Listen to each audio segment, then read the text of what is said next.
Friends, మీకు ఇందాక తాటికాయలు చూపించాను కదా, ఆ తాటికాయల నుంచి పీస్ అంతా తీసేసి, ఇదిగో పీస్ అంతా పీకేసి, ఇదంతా పీస్ అంతా తీసేసి ఇలా తయారు చేసాను.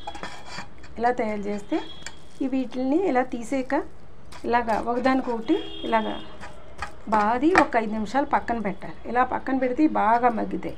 మగ్గాక దీన్ని మళ్ళీ తర్వాత మనం దీంతో ఇలాగా పేసం తీయాలి.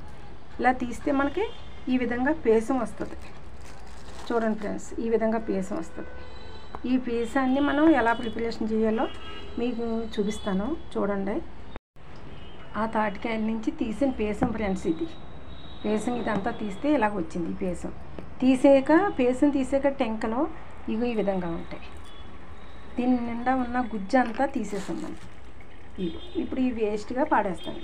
ఇవి మట్టిలో వేసి కప్పెడితే నాగుల చవితి నాడికి తేగలో బొల్ల టెంకలో తయారవుతాయి. వీటి నుంచి తేగ వస్తుంది. ఈ తేగ నుంచి బొల్ల టెంక, తేగకి కింద ఇది బొల్ల టెంక ఉంటుంది. నాగుల చవితికి మనం తేగలు తింటాం కదా, నాగుల చవితికి పుట్టలో వేస్తాం. ఈ టెంక బురగుంజు తేగలో మనం పుట్టలోకి తెచ్చుకుంటాం కదా, దీని నుంచే తయారవుతుంది.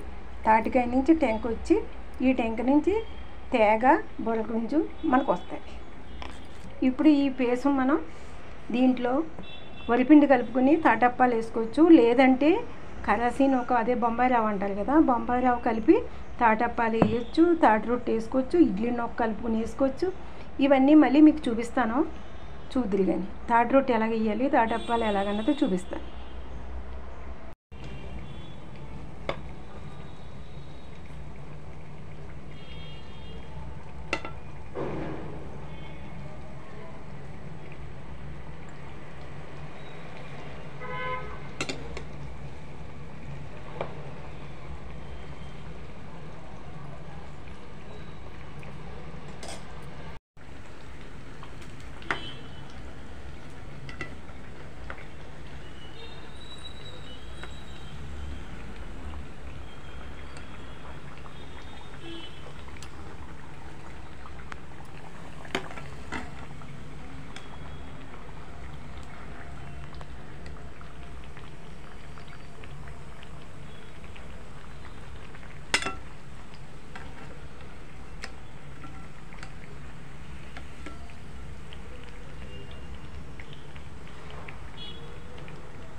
ఇవి తాటప్పాలు. ఫైనల్గా మనం ప్రిపేర్ చేసుకున్న విధంగా తాటి రొట్టె నుంచి పేసం తీసి వరిపిండి కలుపుకొని లేదా కరాసీను కలుపుకొని వేసుకుంటే ఇవి తాటప్పాలు. ఫైనల్గా తాటప్పాలు ఈ విధంగా. మినపరొట్టు కూడా ఎలాగో చెప్తాను మీకు.